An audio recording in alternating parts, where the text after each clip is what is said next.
à tous, j'espère que vous allez bien. Bienvenue sur la chaîne de Christelle Écartez-nous. Alors, aujourd'hui, je vais vous proposer une petite guidance. Mais avant, je voulais vous remercier pour vos abonnements, pour vos partages, pour vos gentils commentaires, pour aussi les j'aime, les pouces, hein, c'est sympa. Ça fait grandir un petit peu la chaîne, c'est bien parce qu'elle grandit progressivement. Alors aujourd'hui, on va parler de la guidance du 14 février, tout simplement. Donc du coup, je vous ai fait une guidance au choix parce que je trouve que c'est quand même plus sympa parce que ça vous implique vous, ça vous invite à vous lancer dans le partage de la publication et aussi ça vous fait travailler sur la réflexion, peut-être parce que vous allez peut-être recevoir des messages sur ce qui vous interpelle pour le moment.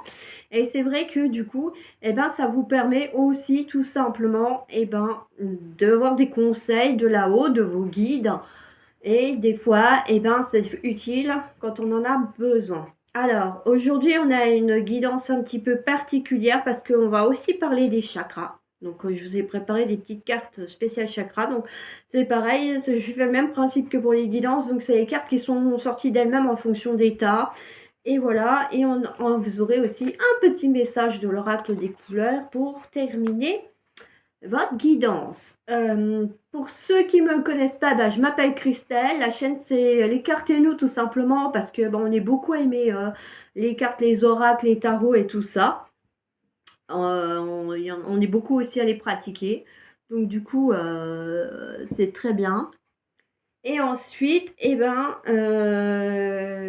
quoi dire d'autre? Que j'adore les pierres aussi. Hein, il y en a partout d'ailleurs. La preuve, c'est que dès que je peux, je vous en mets partout sur les cartes, à ou à côté. Enfin voilà, quoi. Il y a encore là, vous voyez pas le tour, voilà, sur tout le côté là, parce qu'il y en a plein par là. Alors, le premier tas, il est avec une sodalite. Je vais essayer de vous la montrer un peu plus. Oui, voilà. Il y avait du soleil, mais le soleil vient de se sauver, donc du coup, voilà. Le deuxième tas, la cornaline. Et le troisième tas, la malachite. Donc du coup, vous avez le choix avec une pierre, deux pierres ou trois pierres. Hein. Vous pouvez faire un mix des trois messages. Bon, je précise encore que c'est une guidance intemporelle. Donc si vous revenez dessus dans un mois, c'est qu'il y a un autre message pour vous dans un mois. Mais en tout cas, on voit bien qu'il y a quelque chose qui vous permet d'avancer et qui vous guide vers cette vidéo. Donc si vous êtes là sur la vidéo, c'est qu'il y a quelque chose pour vous qui vous est destiné. Après, lequel message c'est dans cela, j'en ai aucune idée parce que je ne connais pas votre contexte. Mais en tout cas, voilà, vous pouvez venir la regarder autant que vous le souhaitez. Donc c'est pour la période du 14 février, mais voilà, si vous revenez la voir après, comme c'est une intemporelle, il n'y a pas de souci. Elle sera là pour vous, pour que vous délivrez le message que vous avez besoin d'entendre à ce moment-là. Alors, on va commencer avec le premier tas, hein, parce que je pense que vous en avez marre que je parle et que, voilà, je ne vous dise pas les cartes. Alors, on a la carte de la médiumnité pour la carte des anges. On a les matites, la force mentale et le chakra racine. La carte de tout est en mouvement. Et ensuite, on a le chakra de la gorge. Donc, on ira voir un petit peu ce que ça dit. Et pour la couleur, vous avez le rose tendre. Voilà, donc je vais vous interpréter donc le premier tirage, le premier message avec donc la sodalite. On est bien d'accord. Voilà. Donc la médiumnité.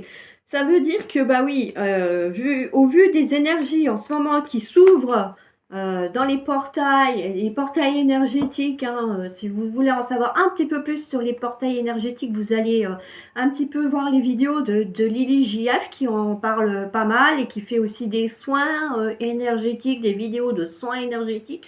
Donc n'hésitez pas à aller voir Lily JF. Alors pourquoi elle? Parce que c'est la seule pour l'instant que j'ai vue qui fait allusion effectivement à tous ces portails énergétiques et qui vous explique un petit peu ce qui va en découler. Donc voilà, n'hésitez pas à rentrer en contact avec elle pour voir ce qu'elle propose et puis qui pourrait voilà, vous aider. On a aussi Dani Guidance, mais Dani Guidance, je crois que c'est plus les soins énergétiques. Je me rappelle plus trop si elle fait les portails énergétiques. Donc, dans le doute, les soins, si vous souhaitez que vous avez besoin de soins énergétiques, oui, pourquoi pas, vous pouvez aller la consulter. Mais sinon, voilà, c'est plus l'IGF qui fait effectivement allusion au portail énergétique. Bon alors, la carte de la médiumnité avec vos capacités naturelles. Vous avez en vous des capacités, hein. Libre à vous de les exploiter ou pas, de les développer ou pas. Chacun son libre arbitre, chacun son choix, chacun sa décision. En tout cas, vous pouvez effectivement, bah voilà, ça vous dit que vous avez la capacité de contacter vos chers disparus, hein. Ils sont pas loin, hein, ils sont autour de vous, certains, et vous les sentez pas. Mais en tout cas, vos guides qui sont partis dans l'au-delà, qui faisaient partie de votre entourage proche, ils sont pas loin de vous. Vous pouvez communiquer avec vous. Alors bon, forcément, votre question, elle va être entendue. Par contre, la réponse, vous n'allez pas, la personne, elle va pas, voilà, à part pour certains, peut-être, ne conversera pas avec vous comme vous conversez avec votre voisin, votre voisine ou le meilleur ami, hein. Vous risquez de recevoir en réponse un signe, hein. Ça peut être une plume blanche qui tombe à côté de vous quand vous marchez pour vous dire que bah, cette personne, elle est là, elle est près de vous. Ça peut être une musique que vous entendiez, que vous chantiez avec cette personne. Enfin voilà, c'est des petits signes qui vont vous permettre de savoir que la personne, elle vous a entendu et puis que elle essaye de vous répondre à sa façon, puisque voilà, sur le plan énergétique, c'est différent d'une autre, donc la communication est aussi différente. Alors, à moins que vous ayez effectivement développé complètement vos capacités médiumniques, vous pouvez communiquer avec la personne, elle vous répondra. Après, ça va être à vous d'être dans le repérage des signes que vous pouvez recevoir et que cette personne mettra en place pour vous répondre. Alors, l'hématite, qui est une très belle pierre. Bon, alors, comme je ne savais pas quelle carte allait sortir quand j'ai fait les tirages, j'ai pas pu mettre la pierre correspondante dessus. Alors, l'hématite, pour la force mentale et le chakra racine. Ah oui, l'hématite, c'est une pierre qui va vous permettre de vous enraciner, de vous stabiliser, de vous ancrer et vous apporter effectivement une force mentale, une volonté pour affronter les choses, pour avancer, pour continuer un projet que vous avez éventuellement mis en place. Mais en tout cas, l'hématite, ah oui, elle permet effectivement de travailler sur le chakra racine et de vous aider à vous ancrer. Bon, à savoir aussi, si vous ressentez de la fatigue, portez une hématite sur vous, parce que du fait qu'elle a une teneur en fer, elle peut vous aider un petit peu aussi à améliorer un petit peu votre fatigue. Et si vous la portez régulièrement sur vous, vous devriez constater une amélioration par rapport à votre fatigue. Bon, alors attention à la taille de la pierre, parce que forcément, si vous prenez une petite pierre rikiki comme ça, il va vous en falloir plusieurs. Par contre, si vous en prenez une belle de cette taille-là, à peu près, là oui, ça sera un peu plus efficace en fonction de l'usage que vous allez en faire. Ou alors, sinon, après, vous prenez un bijou, hein, et puis en fonction, vous adaptez de vos besoins. Puisque chaque pierre peut vous offrir une amélioration physique avec leur vibration. On a donc ça. Alors ensuite, quoi d'autre? La force mentale. Donc oui, l'hématite, elle est là pour vous aider à vous stabiliser aussi sur vos décisions, vos prises de décision et avancer concrètement sur le sujet.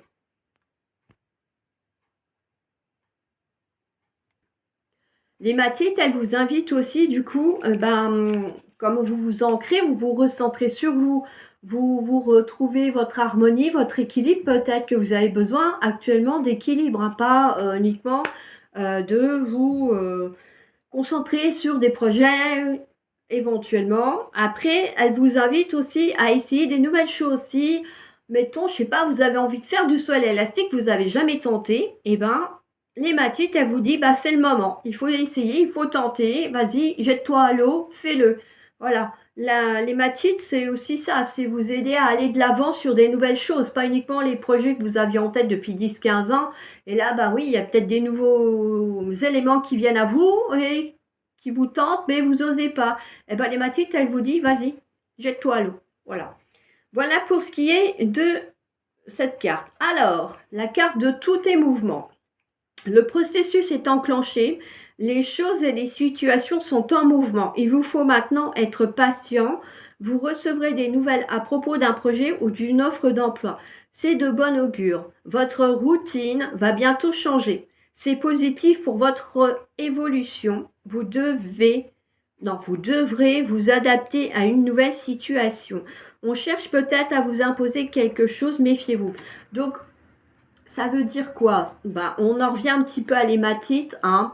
Tout simplement que vous allez aller, voilà, un changement vers la lumière là, derrière. Il y a de la lumière sur cette carte et puis en plus elle est orange. Donc pour ceux qui pratiquent la chromothérapie, l'orange est une lumière, une couleur qui est énergisante, hein. Donc on vous invite au mouvement, au changement. Et en plus, là, on dit, vous allez recevoir des réponses positives à certains de vos projets ou à des offres d'emploi sur lesquelles vous êtes postulé, candidaté et que vous n'avez pas une nouvelle. On voit que vous allez dans le positif, hein. Mais par contre, on vous invite quand même à vous méfier des personnes qui cherchent à vous imposer des choses. Ne vous laissez pas faire. Attention, la force mentale, rappelez-vous, hein, il ne faut pas vous laisser embarquer dans quelque chose qui va pas vous convenir ou conviendra à moitié. De toute façon, vous allez sentir votre petite voix, elle va vous dire attention là, ça sonne faux. Ou alors vous allez, je sais pas, vous allez le sentir. Votre intuition, elle va vous envoyer des signes, elle va vous faire comprendre que ça ne va pas. Donc voilà pour cette carte, hein. Alors donc on a un mouvement, un changement positif qui arrive. Il faut être un petit peu patient. Voilà. Il faut le temps que les éléments se mettent en place pour vous. L'univers, il vous entend. Vos anges, vos guides vous entendent. Ils vont mettre en place ce qu'il faut. Mais après, en fonction de où vous en êtes dans votre avancée, ça met plus ou moins de temps. Ça peut être en semaines, en mois, en années, en fonction de chacun. Voilà. Alors, ensuite, cette petite carte, voilà, pour le chakra, que vous avez besoin de travailler pour le moment. Alors, on a déjà le chakra racine, hein, en plus déjà. Donc, vous avez 2 chakras à travailler là, dans cette guidance du 14 février. C'est être à l'écoute de votre chakra gorge, donc Vishuddha, pour ceux qui connaissent, hein. Donc, on a une petite technique au dos. Alors, en fonction des cartes dans ce petit coffret, c'est soit des techniques pour justement ouvrir et débloquer le chakra, soit des conseils alimentaires, des hygiènes de vie, enfin voilà, hein, on a toujours des petites choses sympas. Et là, du coup, c'est un massage pour le chakra-gorge. Le massage du chakra-gorge commence par une profonde inspiration. Celle-ci part de votre cœur et remonte dans votre gorge pour aller jusqu'à vos yeux. Avec une base, vous pouvez masser toute la zone avec une base d'huile végétale neutre associée à un mélange d'huile essentielle, tonifiant, eucalyptus, lavande, myrrhe et romarin. Naturellement, les pierres pour le chakra-gorge, vous avez tout ce qui est bleu clair. Attention, parce que le bleu foncé, c'est plus pour le 3e œil, hein. Donc, tout ce qui est aigue marine, turquoise, calcédoine, le saphir. Alors, ça va dépendre de la teinte du saphir. Oui, attention, il ne faut pas qu'il soit trop foncé, hein. Et ça va renforcer les effets donc du massage, hein. Vous posez la pierre sur le centre énergétique, là-haut. Après, si vous n'avez pas trop le temps de faire ça, essayez d'avoir un petit collier avec une pierre, un peu ras du cou le collier, comme ça, la pierre va être très près de votre gorge ou sur votre gorge en fonction. Effectivement, hein, les ras du cou, ils sont idéaux pour ça parce que, voilà, il y a la pierre qui va toucher votre cou et là, du coup, vous allez avoir les effets bénéfiques de la pierre. Mais c'est vrai qu'un petit massage de temps en temps, ça fait de mal à personne. Bon, et après, l'oracle des couleurs qui vous dit rose tendre. Chaque fois que j'en ai l'occasion, j'exprime ma tendresse à ceux que j'aime. Donc, on revient un petit peu à la communication. Faut pas avoir peur de dire aux gens ce que vous ressentez pour eux, hein, ce que vous aimez et tout. C'est important de leur dire parce que après, malheureusement, des fois, c'est un peu trop tard et on n'a pas eu le temps de leur dire ce qu'on ressentait pour eux.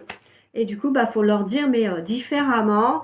et ben, on n'a pas non plus le même retour. Hein, là, vous pouvez avoir une étreinte, un câlin, la personne, elle peut vous dire merci.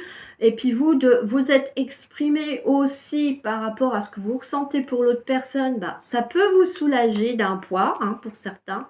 Et puis pour d'autres, eh ben, au moins, vous vous dites que ben, vous savez que c'est réciproque, éventuellement, en fonction de la situation de chacun. Mais en tout cas, voilà. Donc pour cette première guidance, on a quand même une invitation à la communication, des prises de décision et de la patience sur des projets, sur des chemins qu'on a pris, pour que les choses se mettent en place et arrivent de façon positive dans notre vie. On travaille le chakra gorge dans la communication, hein, pour dire les choses aussi, pour pas hésiter de dire non quand on nous embête ou qu'on veut nous faire aller dans un sens et qu'on n'a pas envie d'aller dans cette direction-là. Et on est tendre avec les gens qu'on aime, on leur fait savoir, on leur montre qu'on tient à eux. Donc voilà pour cette petite guidance du premier choix pour la période du 14 février. Je rappelle que c'est une guidance intemporelle et que si vous revenez dedans au mois de décembre, parce qu'il y a quelque chose que vous devez entendre, eh ben c'est que vous devez l'entendre. Moi en tout cas, voilà, on est sur quelque chose d'intemporel. Je le précise bien. Alors n'hésitez pas à me mettre un petit commentaire pour vous dire si ça vous a parlé, si ça vous a plu. Et je vous dis à bientôt pour de nouvelles aventures. Ciao, ciao! Hello! Alors voici le deuxième message. Alors pour ceux qui viennent de me rejoindre, bah, bienvenue sur la chaîne de Cristal Les Cartes et nous. Là, c'est une petite guidance intemporelle avec des petits conseils que les cartes et les guides ont besoin de vous faire passer pour la période du 14 février, enfin là, cette semaine-là. Bon, ça reste une guidance intemporelle. Donc si vous ressentez le besoin de la voir, il n'y a pas de souci. Elle sera toujours disponible. Alors, pour celles et ceux qui ont choisi la cornaline, on va découvrir les cartes ensemble. On a végétarien et végétalien, hein, effectivement. En ce moment, j'ai envie de dire, hein, je ne regarde pas spécialement tous ceux qui font des vidéos de voyance sur YouTube, mais on va dire que l'alimentation, elle ressort beaucoup. Ensuite, on a la séraphinite pour les cristaux. Et pour l'oracle du quotidien, vous devez faire une bonne action. Voilà. Ensuite, pour le chakra à travailler, le chakra du cœur. Et le petit oracle des couleurs, c'est rose chair. Donc voilà un petit peu pour les cartes qui sont sorties pour le deuxième tas, le deuxième message que les anges veulent vous faire passer. Alors déjà, on vous dit, pour celle-ci, le message, c'est les fruits et les légumes frais biologiques vous donnent un regain d'énergie vitale qui élève votre fréquence vibratoire. Effectivement, au vu des énergies qui se passent actuellement, au vu de ce qui se passe actuellement, vous avez besoin d'être dans la positivité. Il faut absolument aller de l'avant, quoi qu'il se passe et quoi qu'il en coûte et quoi qu'on nous impose, enfin qu'on essaye de nous imposer. Et plus vous allez manger des choses saines, on va dire, et plus votre corps il va être dans les bonnes dispositions pour affronter les aléas de la vie et ce qui va se présenter à nous prochainement. Et puis plus vous allez vibrer, plus ça sera facile pour vous de savoir si vous êtes dans les bonnes directions, si vous avez pris les bons choix, les bons chemins. Les personnes par exemple qui sont autour de vous, bah, si c'est les bonnes personnes ou si au contraire, bah, ces personnes-là, vous ferez bien de les mettre, on va dire, dans un casier, dans un placard. Mais en tout cas, voilà, vous allez avoir une façon de voir et de ressentir les choses qui seront différentes. Et puis donc, voilà, un regain d'énergie vitale. Donc, bah oui, les fruits et les légumes, vitamines, les oligo-éléments et minéraux. Donc, toutes les petites choses, effectivement, qui vont vous permettre de donner à votre corps le peps et le tonus que vous allez avoir besoin pour affronter cette année 2023. Alors, la séraphinite, c'est une pierre qui est en lien avec le chakra cœur et le chakra du troisième œil. Alors, séraphinite, forcément, quand on entend séraphinite, on pense aux séraphins, aux anges. Donc, effectivement, si vous mangez correctement, que vous montez bien vos fréquences vibratoires, et que vous avez besoin d'un petit coup de pouce de vos anges, en tout cas d'avoir des conseils sur ce que vous êtes en train de mettre en place ou une direction que vous avez choisie, mais vous avez un doute, et bien effectivement, la séraphinite, elle peut vous aider à communiquer avec vos anges, vos guides. Et voilà, il faudra guetter, comme on a vu tout à l'heure dans le premier état, les petits signes, les petits messages que vous pourriez recevoir de la part de vos anges, parce que ils vont vous répondre naturellement et vous permettre effectivement de comprendre ce que vous avez besoin de savoir ou que vous leur avez demandé. La carte de la séraphinite aussi, elle vous invite à faire du tri autour de vous, que ce soit matériel, physique, hein, ça peut être effectivement l'entourage social. Il se peut qu'il y ait des personnes autour de vous qui ne vous apportent rien, qui au contraire vous tirent vers le bas. Donc là, oui, ça veut dire qu'il est peut-être temps pour vous de revoir un petit peu tout ça et de faire du tri autour de vous. Alors ensuite, voilà, ça peut être aussi, comme on dit, le grand ménage de printemps, hein, de se débarrasser des choses dont on ne se sert plus. Moi, pour ma part, j'essaye de me débarrasser de toutes mes perles parce qu'avant, je faisais des bijoux. Donc, voilà, j'ai décidé de me séparer de tout ça. Il m'a fallu du temps et parce que c'était quelque chose qui me passionnait beaucoup. Mais bon, du coup, voilà, j'ai décidé effectivement de lâcher ça et de laisser profiter peut-être quelqu'un d'autre qui aura envie de faire des belles créations et que j'aurai plaisir à découvrir. Mais en tout cas, voilà, moi aussi de mon côté, tout comme vous, je fais du tri. Alors, ensuite, on a la carte, vous devez faire une bonne action. Faites un geste louable. Une personne près de vous semble avoir besoin de votre présence, de vos connaissances. Soyez spontané, ne vous questionnez pas. Vous accomplirez une belle action. Votre savoir sera utile et l'on vous remerciera. Tendez la main à des gens qui en ont